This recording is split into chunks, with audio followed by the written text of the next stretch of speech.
So a week ago, I was able to ride with a bunch of friends in Mohonk Preserve in New Paltz, New York.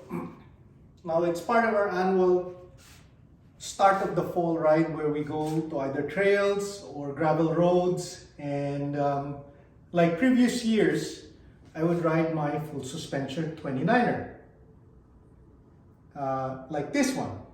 Now this wasn't the bike that I rode last weekend, but this is a full suspension 29er.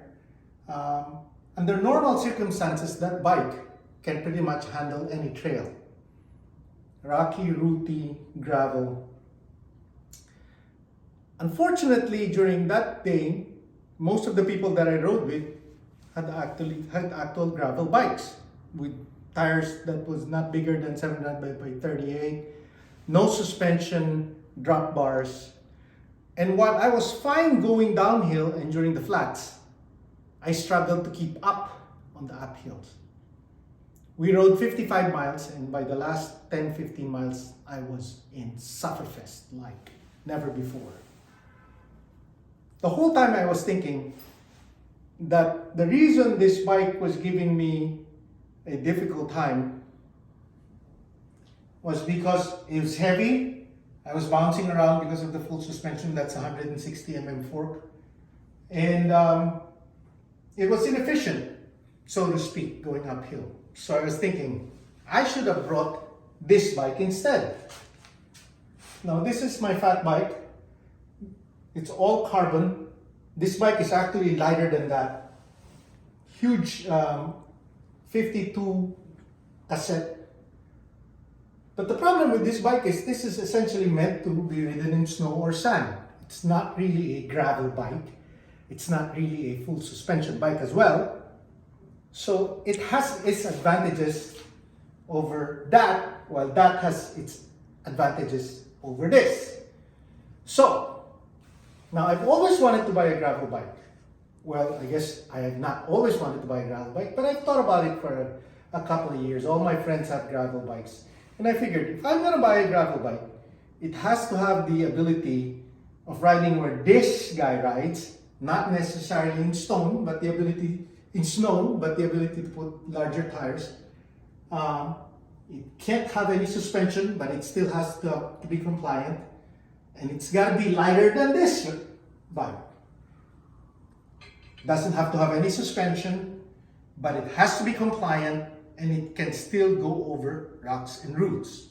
So, finally, my last requirement was that I would be able to fit my extra wheel set from my other full suspension bike.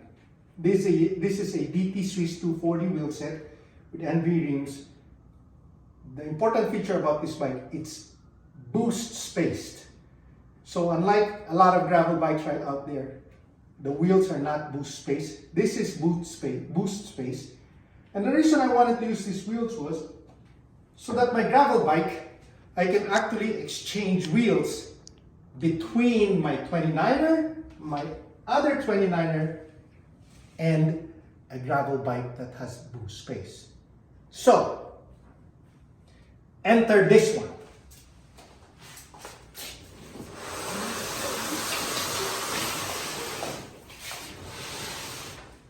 Today, let me introduce to you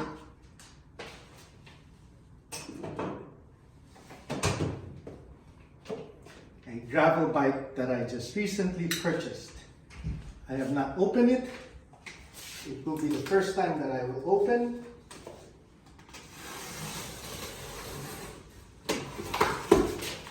It arrived a couple of hours ago.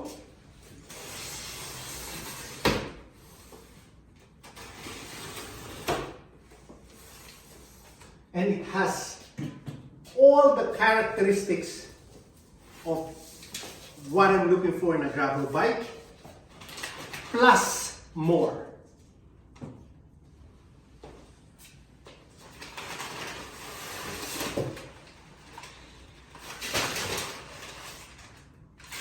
Seat post. This is the brand.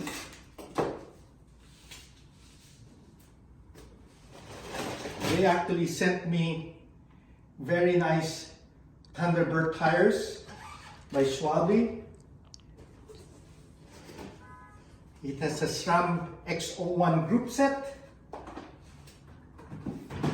which is one of the things that they're offering. It is a wireless SRAM group set, which I have never ever tried before. I don't know what this is, but we will find out later.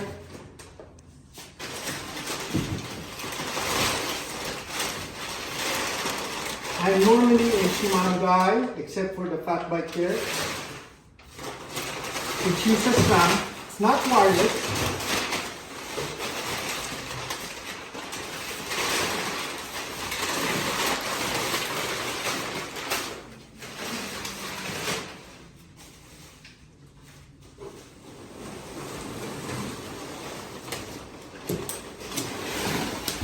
Ladies and gentlemen, let me introduce to you the Bearclaw Bo Jackson gravel bike.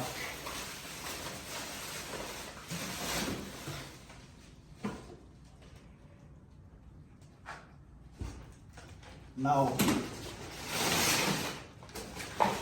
this bike meets all the requirements I have in a gravel bike.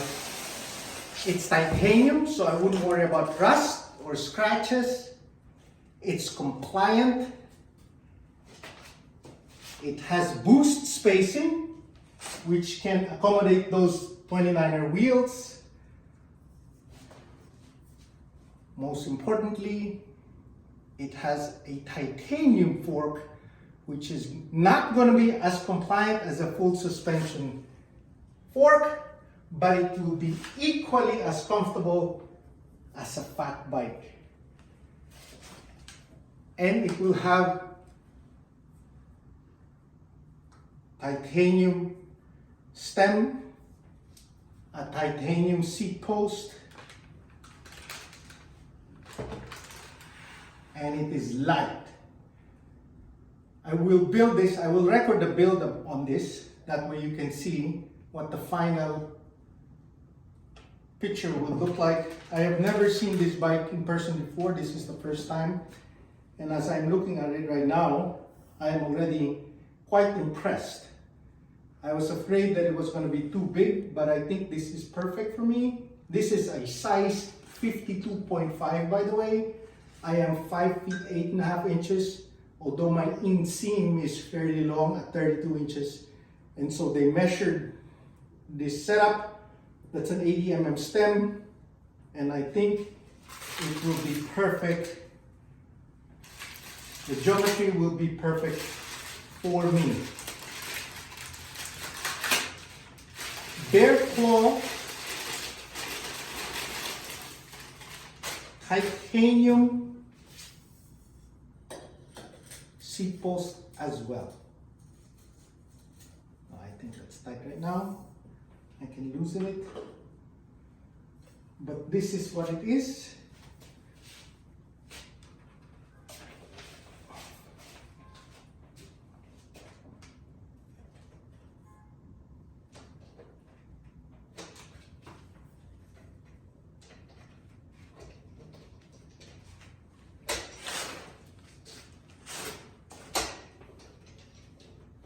It's much lighter than I thought it was going to be, and so far I am very impressed.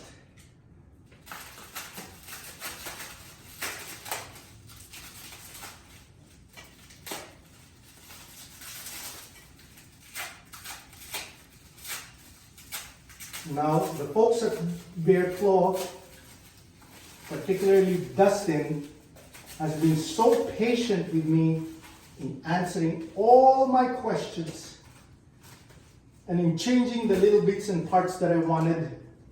I wanted a Chris King Gold headset. They changed that. They changed this to a absolute black gold seat collar. This is a Chris King 36 inch, an absolute black 36 inch oval chainring.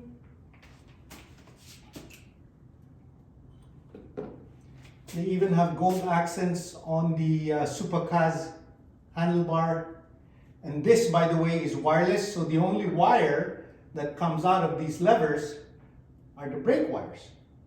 This is a SRAM 4 set, which functions pretty much as well as the SRAM Red ETAP. Probably only 50 grams lighter, that's the only big difference. And then the rear derailleur is here somewhere. I'm going to look for it and then I'll record it as I build it. Please give me your feedbacks as the build progresses, and the final outcome will continue. Thank you.